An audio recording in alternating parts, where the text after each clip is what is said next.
Thank you very much. I'm John Masserini. I am the Dean of the College of Letters, Arts, and Sciences here at MSU Denver. It's a great honor and pleasure to introduce this timely event and panel called Ukraine, Conflict and Context.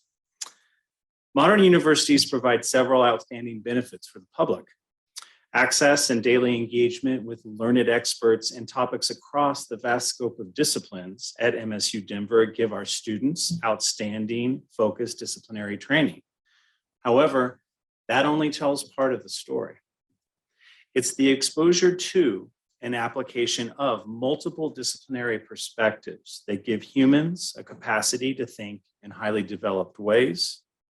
This type of engagement helps us draw connections across topics, enabling us to fully understand global events and their contexts, solving sophisticated, complex problems.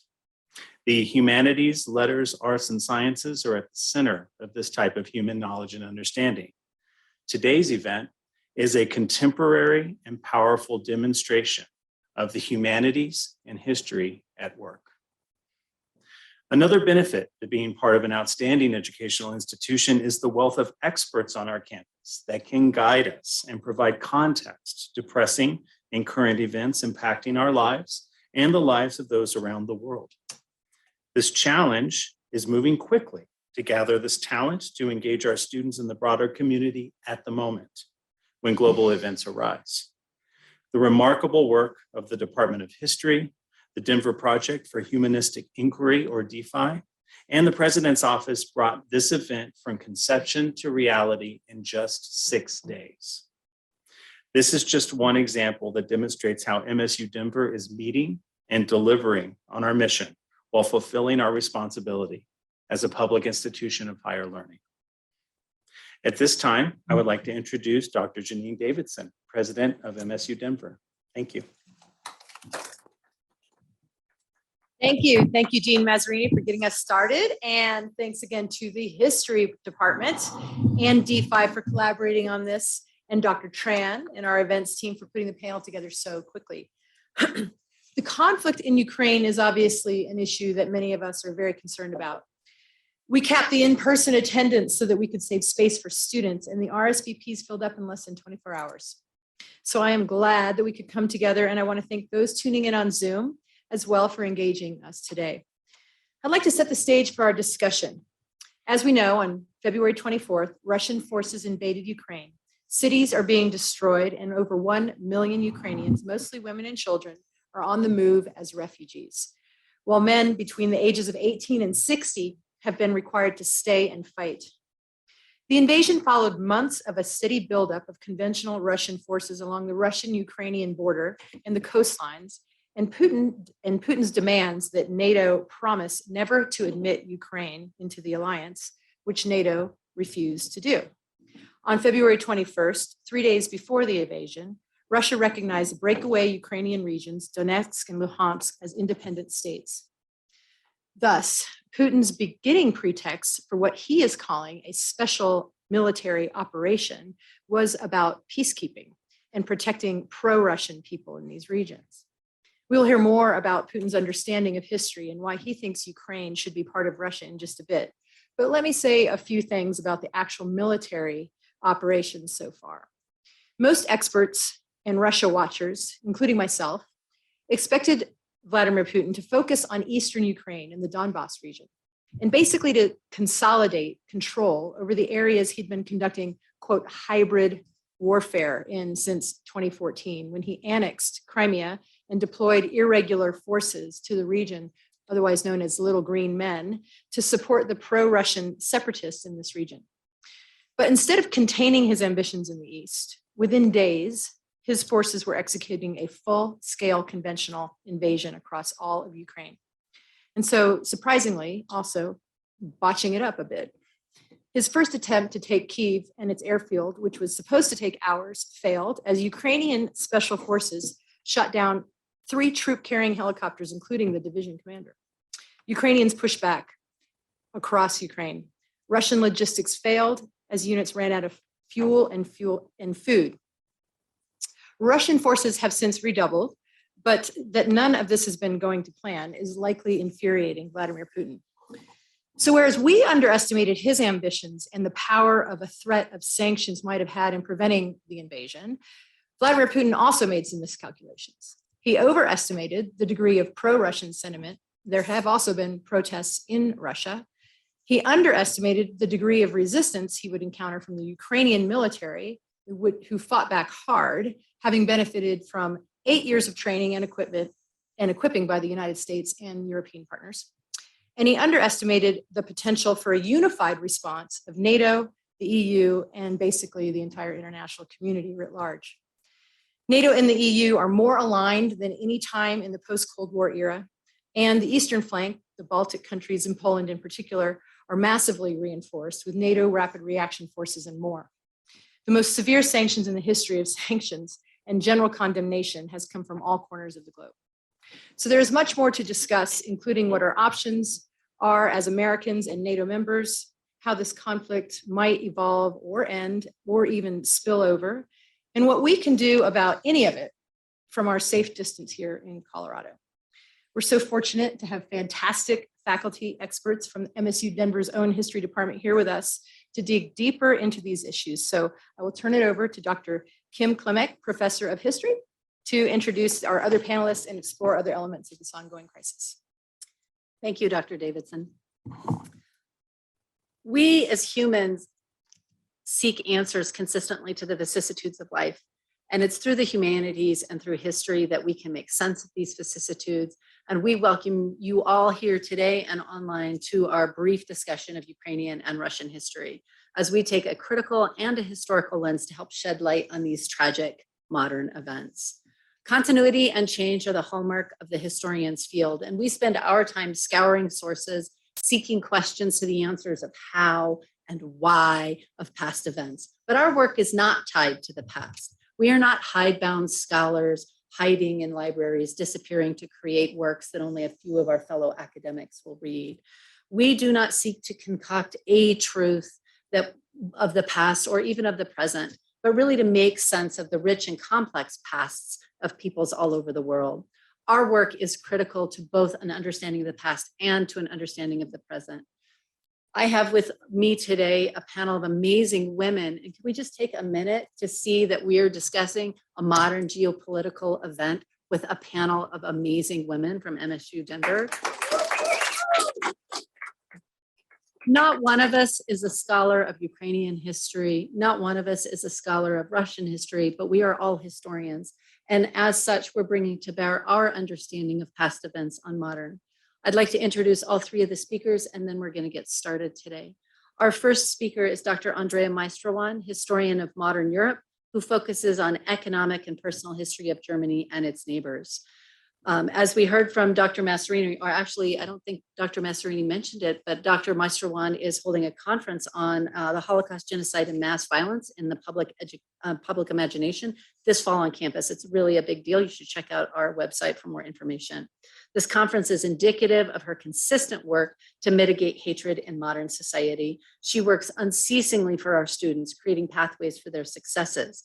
2 brief points show her dedication through her work with the Scholars at Risk program here at MSU Denver and the Colorado Holocaust educators in our state. She will be speaking on the continuity of Russia's political and strategic decisions, giving us a broad background that we need to understand today's crisis. Our second speaker is Dr. Christina Bejan, historian of modern Europe, whose work focuses on fascism in Romania and Eastern Europe. She worked for 3 years at the United States Holocaust Memorial Museum as a researcher and has worked tirelessly for immigrants and migrants from all backgrounds and strongly believes in the service connections between university intellectuals and their broader communities. This can be seen not only in her scholarly career, but her artistic one as well, where she performs in theatrical productions and writes and presents poetry, uplifting immigrant voices and protesting authoritarian ideals and regimes.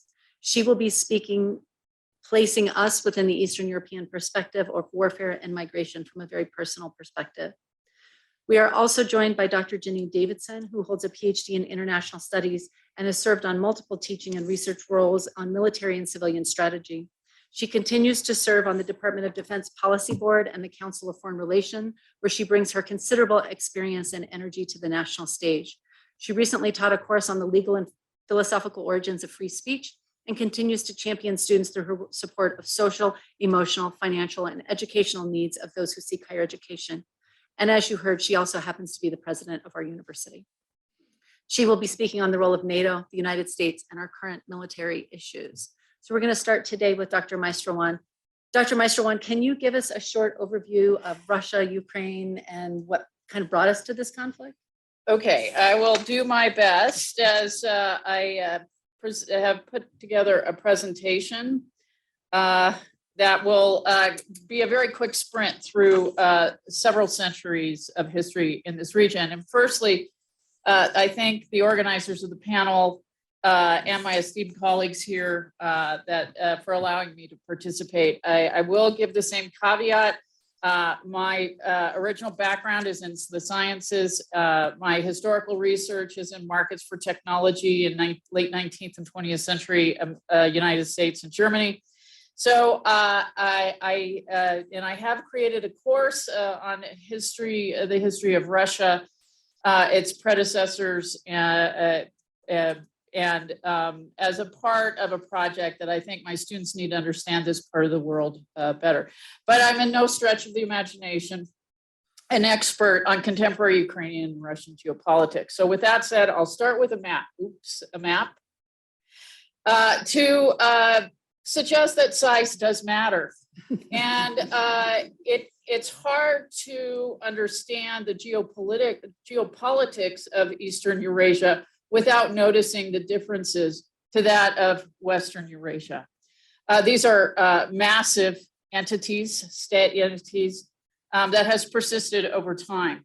As you move further west, you will see much smaller statelets in comparison that through the centuries are much more ethnically, linguistically, and culturally homogeneous, especially after the genocides of World War II.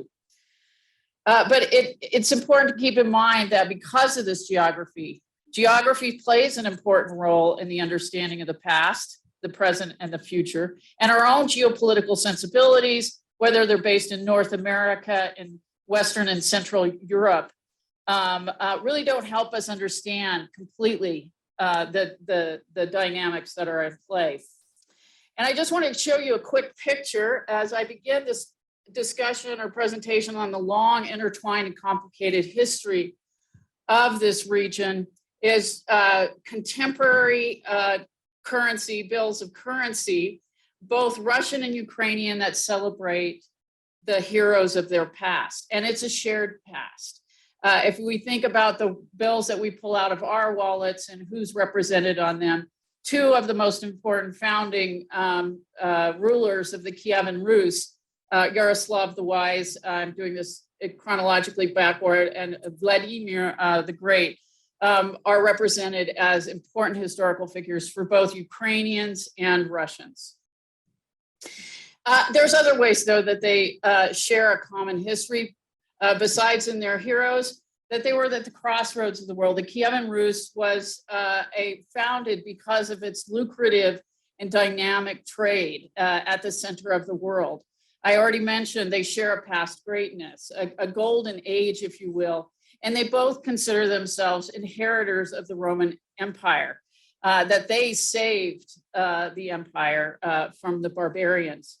They also share other things, not just a border, but conceptual boundaries between East and West, between Europe and Asia, between parklands and steppes, and between Christianity and Islam. Culturally, they share a basis in Eastern Orthodox Christianity, something that Vladimir the Great, when he converted to Christianity, brought to the people of the Rus. They also share a language. There are linguistic differences between Ukrainian and Russia, but they are part of a big Slavic family. They also have a very important sense of shared vulnerability that comes from a history full of invasions, full of border shifting, and full of changing rulers. The Mongols from the east destroy the Kievan state. But Europeans from all sorts, Poles, Lithuanians, Swedes, Genoans, Ottomans, Bulgarians, Germans, French, Hitler, all have run rampant over these. It's particularly for the Russians. This aggression, this pattern and long history of aggression came from the West. So why is Ukraine so complicated? Certainly, it has a lot to do with the more recent intertwined complicated history with the collapse of the Soviet Union. In a world, a very, very big world, this has been a site of incredible mass emancipatory movements. First in 1851, when 52 million were released from serfdom. In 1917, when the Bolsheviks began the largest experiment as the world's largest socialist state. And then in 1991, with a mass privatization of an empire's assets began. I don't have time to go into the absolute tragic tales that occurred with the sudden privatization, the sudden end of Russia, the economic collapse, the social collapse that saw many people in the Soviet Union, it was demographic collapse when life expectancy decreased by 10 years in less than 10 years. Arguably, it was worse in Russia because of Eltsin's shock therapy, but the results were very similar. Political chaos, economic chaos amid economic entrepreneurialism, which led to the creation of the oligarchs in both countries. Incredible corruption ran rampant and social chaos ensued. But some things remained the same. They remained at least until 2020, strong trading, economic trading partners. Also, they experienced the end of the Cold War, where many of the Cold War institutions that united them, the Warsaw Pact, Comecon, were replaced with a variety of different economic and military agreements, including the EU and the Eurasian Economic Union. And it's within this reconstitution of military and economic alliances that we have to understand the Maidan protests in 2014. It also represents the last of the European empires. History can inform us about how tragic the process of the ending of empires can become, how borders are redrawn, and the map I showed, the reason why Western Europe looks very different from Western Eurasia looks very different from Eastern Eurasia is because these borders were drawn and redrawn over the course of centuries. Think about the border with redrawing after World War I, again after World War II, and certainly much of the conflicts involved the problems along the borders among populations with differing identities. So what I mean by identity politics, you can see in this map of those that with Russian as a native language, and I can use voting results, election results, and other measures to show that Ukraine, because of identity politics, is essentially two states. It has been complicated by patterns of creating autonomous entities with aspirational independence, as in the case of Ossetia along the Georgian border, or Luhansk and Donetsk that was created with the Minsk I and II agreements. And again, we can look to the past to understand how well these work out if we think about the demilitarized zone in the Koreas or the West Bank and Israel. Just very quickly, the difference between Ukraine and Russia by the 2000s, after the catastrophes of the 1990s, was the rise of Putin. And I will just, I just threw up some quotes here that a lot in the media and even among my students think Putin wants to recreate the Soviet Union. We can take his words however we want. He certainly didn't want to wish to recreate it. His strategic concerns have always been consistent. And his perceived attitudes towards Western intransigence to these security concerns leave us with a stark reminder that he drew the red line at Ukraine. Finally, I'll just wrap some of these up, and this is repeating some of what you said. There's been misunderstandings, blunders, and hypocrisies on all sides. And the quotes on the right really get to the heart of this issue. Not 1 inch eastward has been reported in the press as coming from Putin. And you can see him with his finger pointing and his scowling saying that, but it was actually said by Secretary of State James Baker by a coalition of Western forces promising Gorbachev, the leader of the rapidly dissolving Soviet Union, that Germany could be reunited with promises, assurances that NATO would not expand any further eastward. And of course, that happened regardless. So justifications about the invasion have been completely nonsense. Putin said it was to denazify Ukraine. Clearly not the case. Ukrainian resistance, something Putin didn't expect. And he also didn't expect his own weakness or underestimated his army's readiness to fight. But also there are problems on the West, the side of the West, ignoring historical Russian security concerns that reach back at least as far as Catherine the Great, and Putin's insistence on their priority. We need to think about Cold War institutions and mentalities that persist in a post-Cold War world where these don't make sense.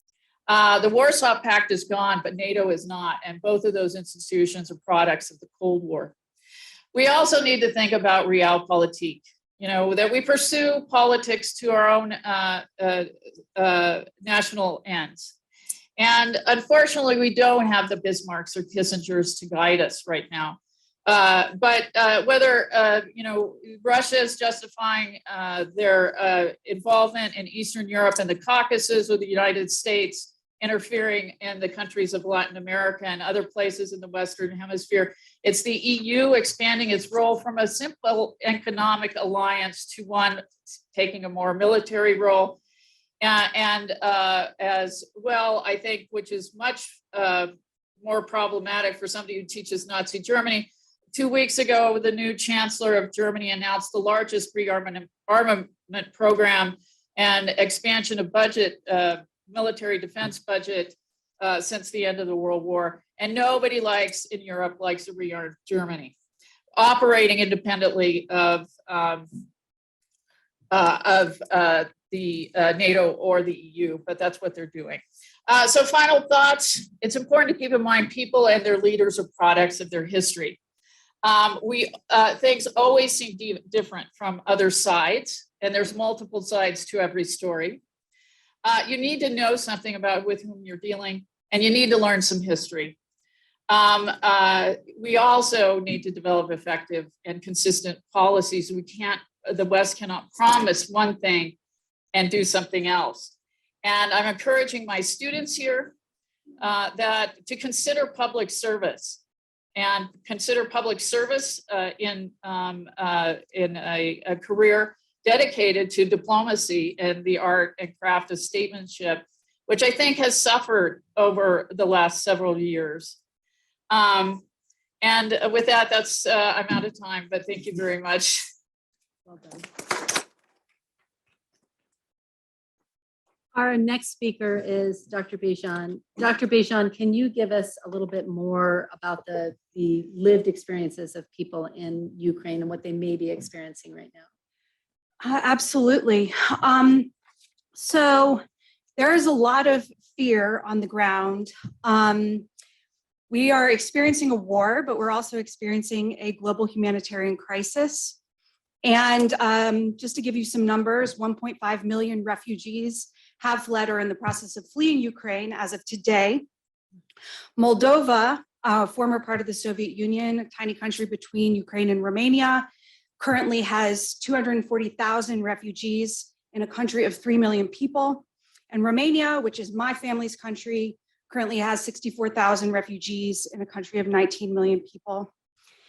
Mostly women and children.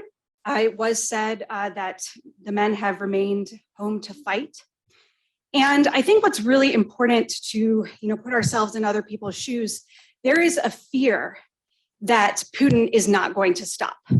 And there is a very real fear that not only is he going to take Ukraine, but also Moldova, which is not a member of NATO. There's already a disputed region, Transnistria, that is part of Moldova that he can easily take, Russian speaking. So he'll take Moldova, and there's a really real fear that he will take NATO countries such as Romania. So Romania has a very sizable border with Ukraine. That's why taking lots of refugees. Actually, my family city, Galatz, is one of the ports and entry points for refugees right now.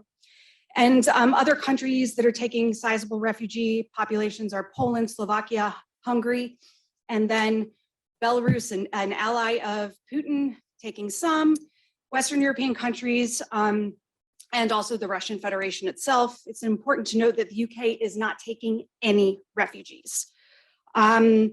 So what is my personal connection? I'll start with the humanitarian. I'm currently working with 2 NGOs to help the refugee crisis in Romania.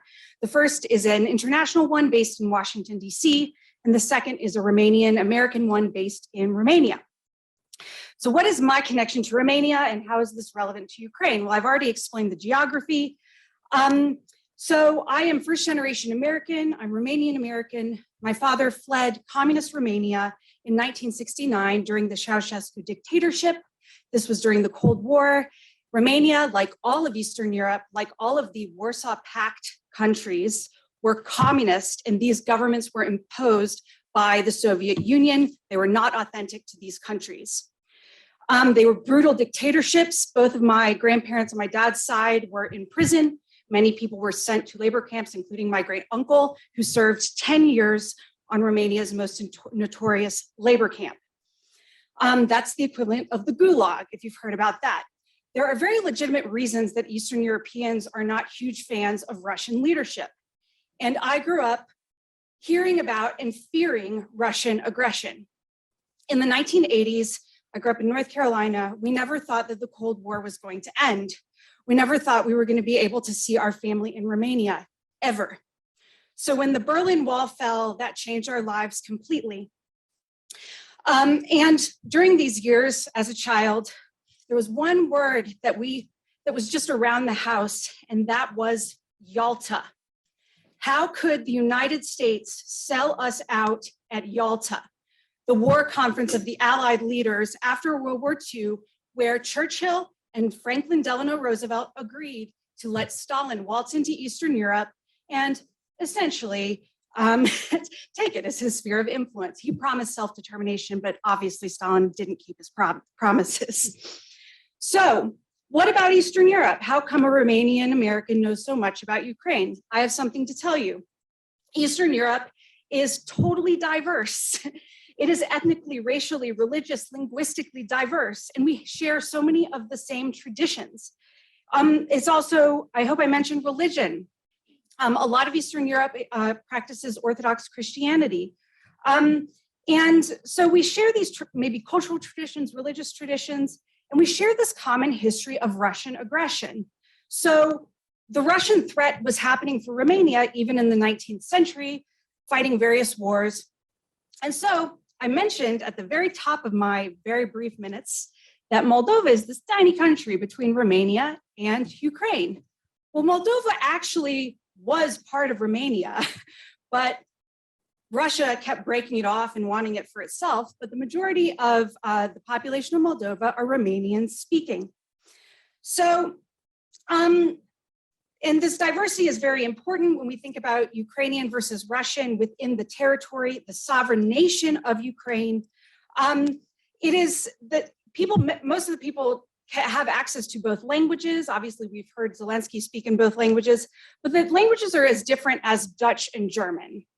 So maybe mutually intelligible, but different enough to be considered their own languages. So, now I'm going to share briefly about how we all do get along. I promise you that.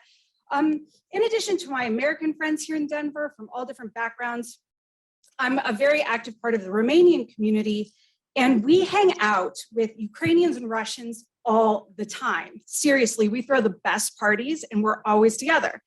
So we also, starting over 10 days ago, have started protesting together in front of the Colorado State Capitol. And I can tell you that we are all human, and a nation's people are not its government. The Russian people are not Putin, its dictator. He invented this division that he is using to justify this war right now. So I have plenty of resources to share, and I'm going to share them on the website when this is published online, how we can all help Ukraine right now in Denver and also abroad. But I can tell you, on your way out, you can help Ukraine because Dazbog Coffee has a Ukrainian fundraiser announced this morning in the Denver Post. So thank you very much. Thank you, Dr. Bijan. And our final speaker today is Dr. Davidson. So can you bring us into the modern space and bring us into this kind of strategic? Can you tell us, what does this mean for NATO? How do we avoid additional military escalation? Sure. This has been such a great panel because you see these competing perspectives of history. In political science, we say where you stand is where you sit. And it's very much the case here. You know, I talked about how we underestimated a lot of things about Vladimir Putin in this particular conflict. But, you know, we've also really underestimated what the end of the Cold War meant to Vladimir Putin and the people that agree with him, right? It was deeply humiliating. And Andrea mentioned it, but, you know, the poverty that ensued and the hardships were real. And the humiliation was also real.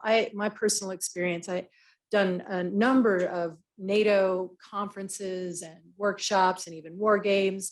And all throughout the 90s and into the 2000s, the Russians were right there. Because naively or whatever, in retrospect, we just assumed they'd want to join our way of life, and they were always there. But so they have seen inside the NATO sort of dysfunctionality and how hard it is to get things done. And in so doing, have probably underestimated how much NATO will stiffen up and fight back when they are very much threatened. There was a lot of debate about the expansion of NATO. And I want to talk about that for a second. You know, is this going to be provocative to Russia? And then the promise by Baker. And so, but it probably was provocative to people like Vladimir Putin on the one hand.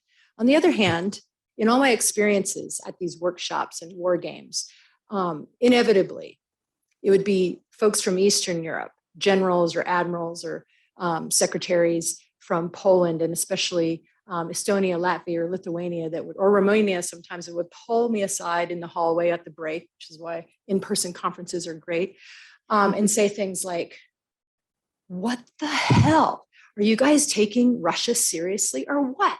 They're coming back. They're coming back. And for years we were sort of like, what? I mean, there's a Russian general in the game here. Like, oh, it's going to be fine. And then it started becoming a lot more obvious that they were right. I was at the Munich Security Conference when the Lithuanian president just went off in 2015 and said, it's Crimea now, it's us tomorrow. So this fear is absolutely real. And unlike what Vladimir Putin is doing in Ukraine, which is trying to invade it, occupy it, and take it into its orbit, which he believes it's supposed to be, NATO didn't expand to the east, what the Czechs and the Poles and everybody else would say. Those countries, Czech Republic, Bulgaria, Albania, Slovenia, Croatia, Hungary, Estonia, Latvia, Lithuania, and Poland ran to the west. And now their greatest fears are being realized. So the fear now is that this conflict will spill over outside of Ukraine. And it's really kind of sad to me when I think about the international order of things. We're supposed to not be able to invade countries in the 21st century and just, do that. But it turns out that if you have nuclear weapons and you're really scary, maybe you can. And that's not something I want to believe that we're at these days. So there's deterrence happening right now, but who's being deterred from what is the question. So the big question is whether or not Vladimir Putin will, push on that electric fence of the NATO countries. And if he does, and NATO doesn't resist, then it will be the end of NATO. And I don't think that's what's going to happen. I don't think that NATO will roll over in this case. I think that Vladimir Putin has made one big error. I think what we were all really worried about was this scenario, but the other scenario was that he would just keep doing what he was doing, which was actually rather brilliant. He was operating in this gray zone. We called it gray zone conflict. It's not quite war. It's not quite up against the edge. Just like wake up one day and, well, what happened to Crimea? Now it's part of Russia. How did that happen? And then he's got these little green men cruising into the eastern part of Ukraine. And then next thing you know, it's a lot more pro-Russian sentiment. He could have just done that. And he could have taken half of eastern Ukraine, and probably we would still be wringing our hands and wagging our fingers. But he went overboard and he invaded, and now we're in a bind. And these international norms are no joke, because China is also watching. And the same thing could happen to Taiwan, which is why the Biden administration sent a track 2 delegation there last week. So I don't know what the answer is. I don't know how sanctions roll back an invasion once they're in. We could end up with a frozen conflict, which would be pretty bloody for many years, because the Ukrainians have demonstrated that they're going to continue to fight. So with that, I'll open for questions, for which I may not have all the answers. Thank you, Dr. Davidson. Can we give our panelists a round of applause, please? This is easily one of the most difficult things that we as historians do. And I appreciate my colleagues being here and all of you being here as well. We have some questions that have come in from online, and we'd also like to open the questions to people here. I'd like to open it to those who are sitting here first. Does someone have a question they'd like to come up here to the center and ask? Or you could just raise your hand. Yeah, if you raise and your we'll hand. repeat it. Come on up, David. So you can get on the mic. That way everyone online can hear you as well. Thank you to the panelists. I love seeing historians at the forefront. It's an important role of historians. So thank you very much for this. My question is for Dr. Davidson. So I follow this pretty closely. I didn't hear anything about the troop transports being shot down. First of all, what's the best source of information other than Dave Kilcullen? Number two is NATO making plans currently for war if the other NATO countries are attacked? I don't know where the best source of information is. I get it all over the place, including my husband, who actually works with NATO. And so he does actually know some of those things. The mainstream media has day-old things that are happening. The sort of what's happening with the actual troop to movement. I mean, there are listservs like the Naval Institute and things like that. What was your other question? What? No, is NATO making plans? NATO has been making plans for decades. And NATO got a lot more serious about Russia following, obviously, the invasion of Crimea. And so starting with the development of a rapid reaction force, the reinforcing of American troops in places like Poland. I mean, these things have been going on for at least 8 to 10 years. War gaming happens all the time for everything, but the amping up of scenario planning for this has been going on for a long time. There's, without getting over the line, there's a lot of conversations about resistance warfare. There's a lot of conversations about how to avoid escalation. There's a lot of ships floating around in the Baltics, the Mediterranean, and the Adriatic. There's cat and mouse games that go on every single day that don't get reported. And those can easily escalate into a crisis. And so the thing I'll say about all of that, though, is that whatever scenario you're planning, it'll never unravel the way you planned it. So they're ready.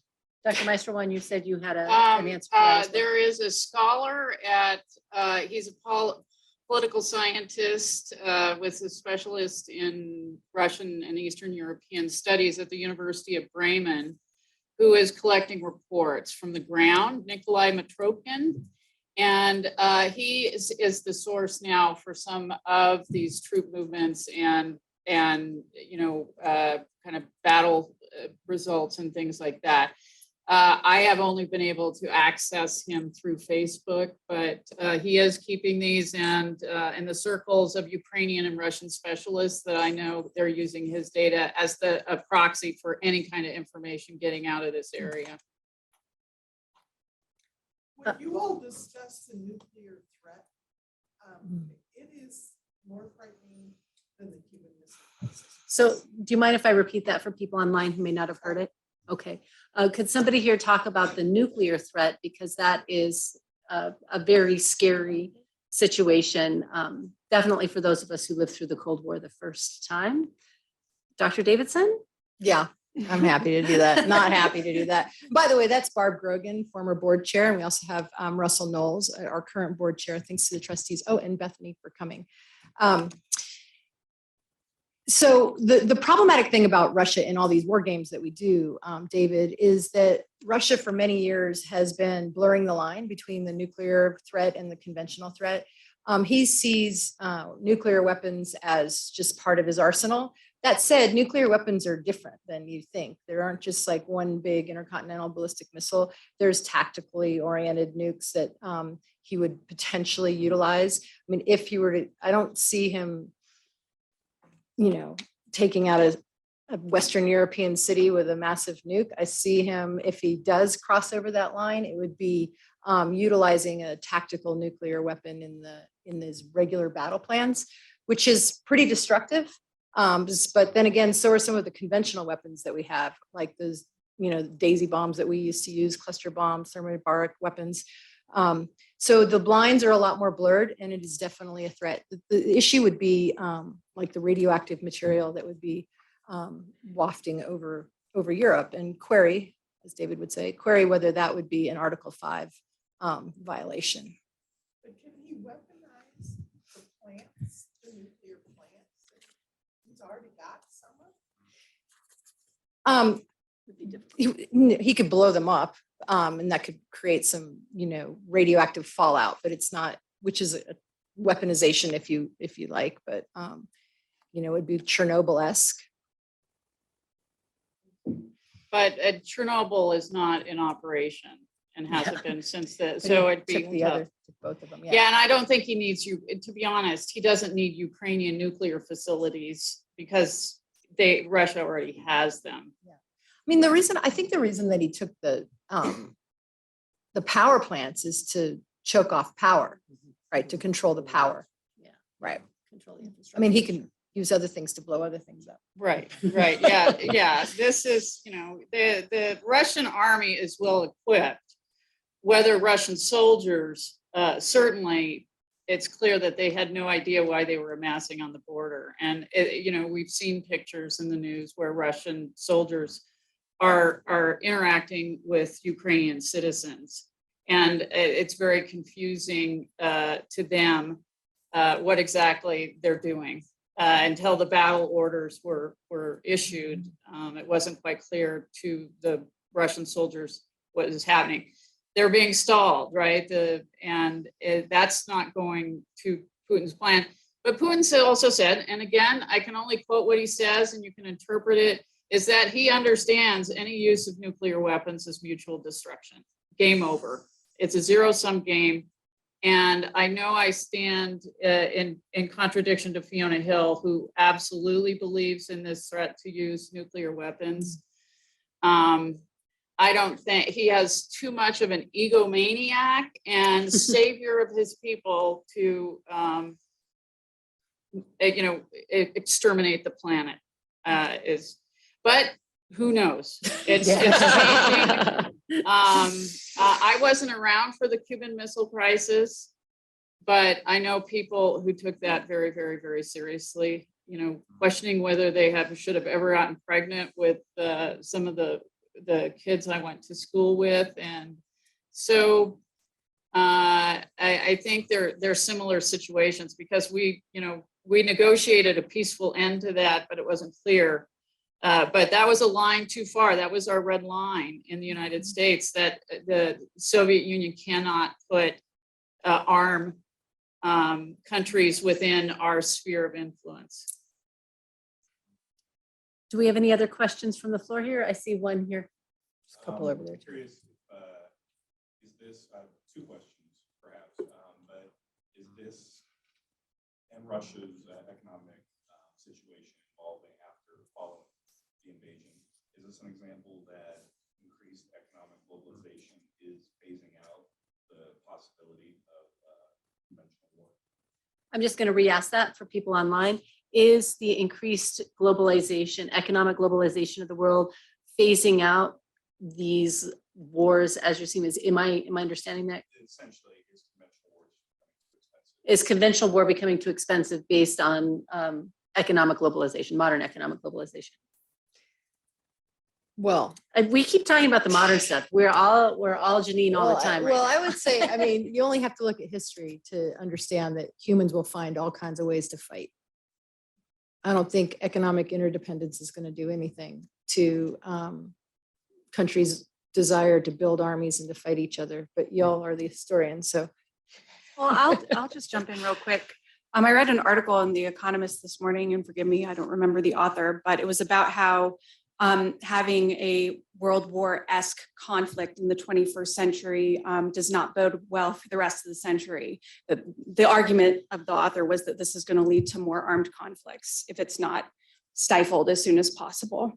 But also the economic element that you bring up is more important than I think people are talking about. Russia is one of the main exporters of wheat and also oil that we use to like bake and cook. And so it's going to lead to malnutrition across the world just because they're not able to export their products.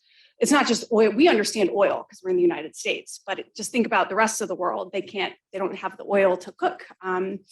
And also wheat. Those are the two big ones. And Ukraine as well is obviously not exporting anything right now. And those were two big exporters of those goods. So. Well, if I may I? Economic history is my one thing I feel comfortable talking about. And again, size issue, it doesn't matter. Russia has come out of the 1990s in much better shape than its neighbors, whether it's, I had to take out a slide that showed some GDP data. So I spare you that, but Russia is emerging out of the collapse of the Soviet Union as strong economically as ever. So it's always going to be an economic strongman in that part of the world.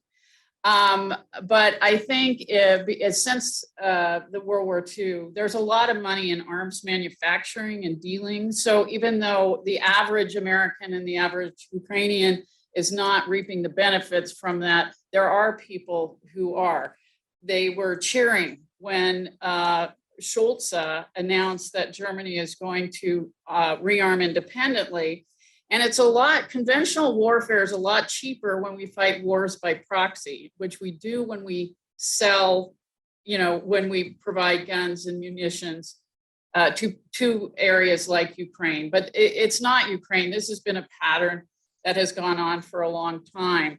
And while I know the Ukrainians are putting up a great resistance, there's also in the world of noise that we're surrounded by, an ethical dilemma about giving arms to the Ukrainians to fight the Russians, knowing that the Russians have vastly deeper pockets, military pockets, than the Ukrainians. They're outnumbered as well as outgunned. And I don't think we're fighting the United States and NATO or Germany and France, who are also supporting guns, or fighting for the same reasons that the Ukrainians are. And so I think we have to be really careful on using this because it is still a pattern. There's still money to be made. And I really don't see any way out of this except through diplomatic means. I mean, we can't have the bloodletting that we had in Afghanistan and Iraq continue to happen. If you want to, Dr. Troyer, that'd be great. Based on that observation, in the end of your last slide, you said, ask the Finns. And I saw the president of Finland on the NewsHour recently, and I thought, that poor man, they don't want to get in this. What a mess for them, right? Linguistically, they are not even in the same language family as the Indo-Europeans, the Norse, the Norwegians and the Swedish and so on. And they've lived in that space for a long time. So did you think that they have some context for the diplomacy the diplomatic angle? Well, I think the Finns have been stuck between a rock and a hard place for most of their existence. And, you know, they were overrun by the Soviets during World War II and then overrun by the Germans, and allegiances on all sides. The same, we can't draw lines around these different kinds of identity politics. But they basically have agreed for a long time that they will be a demilitarized zone. They entered the European Union, which it doesn't seem to bother Putin. The European Union doesn't bother Putin in the same way that NATO expansion seems to bother them. So yes, I do think in that slide I couldn't show with my GDP data, it shows I put Finland on there along with Poland, Ukraine, Russia, and Armenia, just because Armenia, we forget the Caucasus. We just ignore the Caucasus. And trust me, the Russians don't. When the Kazakhs have a problem or the Armenians are fighting with the Azeris, this is leading to this kind of, I think, very depressive brinkmanship that Putin is practicing. That Finland has their economic, and I do think it comes a lot down to economics, even for ordinary Russians, is that their economy is booming. It completely missed a lot of the recession that even the United States experienced in the late 2000s. And they have seemed to negotiate now, whether that will remain with the Finns' kind of reluctance or agreement that they would not join NATO is, I don't know. It's who knows what's going to happen in the future. But that's why I use that We had example. one question over here. Joe has- Oh, Joe's got a question? We're gonna just take two at a time. Yeah, okay, so we'll ask both questions. Here and then Joe. Thank you. We've heard on this panel and certainly in the media over the last 1 to 2 weeks, very full-throated declarations of unity in NATO. But, and you may guess where this is going, there are sizable portions of one of the two large parties in the United States and the previous administration that have been openly hostile even to commitments to NATO. So there have been these fluctuations. And I'm wondering if you have ideas how to reconcile that. Okay, Joe, ask your question. I'll repeat both questions for the online group. Go ahead, Joe. This is a question posed by my wife. I think it has some validity. Why is it that here in America, we seem more favorably disposed?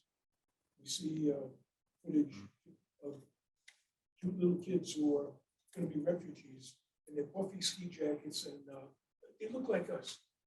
Why do we feel more, in terms of humanitarian crisis, why do lots of Americans feel more favorably disposed to that than, say, humanitarian crisis in Haiti or Indonesia? Well, I think the short answer is racism.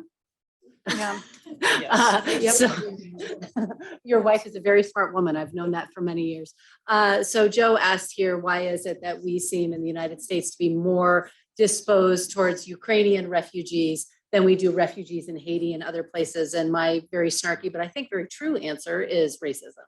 And that we have a tendency to want to support people who look like us often, and especially in the United States, which has a very long history of racist policies, and including and especially with immigration.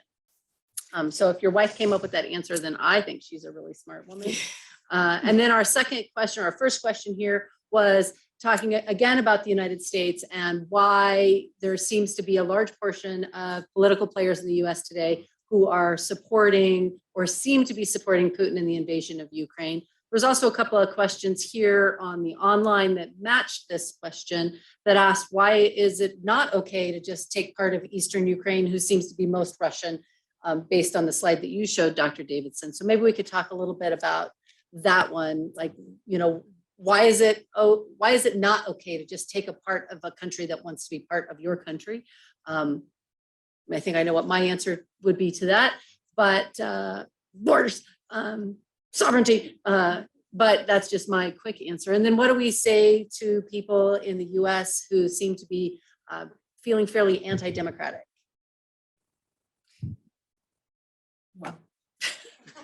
I'll start. Joe, I think your point is a good one. It's something people should think about as they watch the TV. There's a geopolitical answer to the question too, which is nuclear weapons and NATO. And I think that scares a lot of people in terms of the issue itself. In terms of why do we just say, go ahead and take it? Because we aren't supposed to be like that anymore.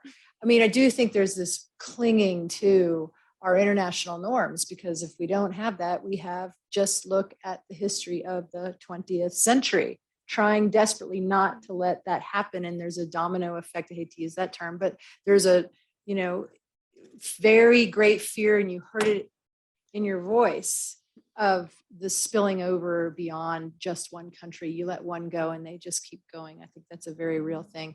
And your point about domestic politics, I think how do we get people on the side that were previously anti-NATO, pro-NATO? Well, I think Putin has done that for us. You're not really seeing that. You're not hearing that as much anymore. We just have a couple of minutes, and I would really like to end on the question of something that Dr. Bejan brought up that I think I've seen quite a bit. And I will say, for those of you who have questions, I know we didn't get to your question, please come up and bring that question to me. I would like to write that down. I have all the list of questions that we got asked online. We are going to be creating a space for these questions to be answered to the best of the university's ability. So I know I missed your question. Please come up and bring that to me afterwards. But I'd like to end this with, what can we do sitting in the US, sitting in Denver? How can we aid people, and maybe not just Ukrainian, right? Maybe to take Joe's wife's point, he's a very smart lady, and aiding, how do we help all of the immigrants and the migrants that are coming through? What can we do? What can we do if we don't have money? Like, I don't have money to send, my students don't have money to send. What can we do to help people? Dr. Bejan? Well, I'll start with Afghanistan. So when Biden abruptly pulled out of Afghanistan at the beginning of last semester, my first thought and invitation was to invite an Afghan student here at Metro to come speak to my world history class. And his name is Naweed. He did a brilliant job. And that is one thing we can do. We can give the mic to these communities. And I found myself, even the past 2 weeks, able to take the mic for the Romanian community here and there. So pass the mic. I encourage us all to reach out to our Ukrainian neighbors here on campus, students and faculty. I know that we do have faculty who are Ukrainian, not so sure about students. So we should do that research and reach out to them. And also our neighbors in our communities. And also Russians. So we are already experiencing across North America anti-Russian violence towards local businesses and individuals, civilians, just people minding their business. This, again, I said this in my brief minutes, a country's dictator that's not the people of that country. So Russians are not Putin. And I don't think that Putin cares about Russians whatsoever. If you've paid attention to the protests across Russia, people are being arrested in the thousands, including grandmothers and moms with kids. And I mean, so no, Putin doesn't care about the Russian people. We should care about the Russian people on this continent, across the world, and yes, in Russia. If you want to reach out to, if you don't actually know any Ukrainians, there are easy ways to find them. Ukrainians in Colorado Facebook group, there are a lot of opportunities there. That's where protests have been posted. If you want to join a protest at the Capitol, those have been going on. And in terms of more local, in addition to a Dasbog coffee resources, there was a list in the Denver Post this morning, and I'm going to be sharing that in addition to some international NGOs that I trust, if you would like to make donations. And these international NGOs, they're global. They're worldwide. So, they now have a mission for Ukrainian refugees, but if there's another part of the world that you want to donate to, by all means, you can.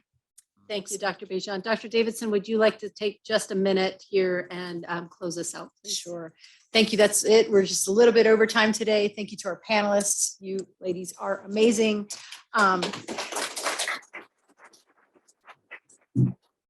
Thanks everyone here who came today, the students, the faculty, staff, the trustees, for engaging, for caring about the world well beyond our borders.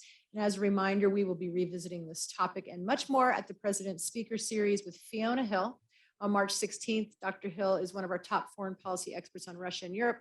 She'll be on campus next week in person, so don't miss out on that. Thanks again, everybody. Have a great day. Thank you.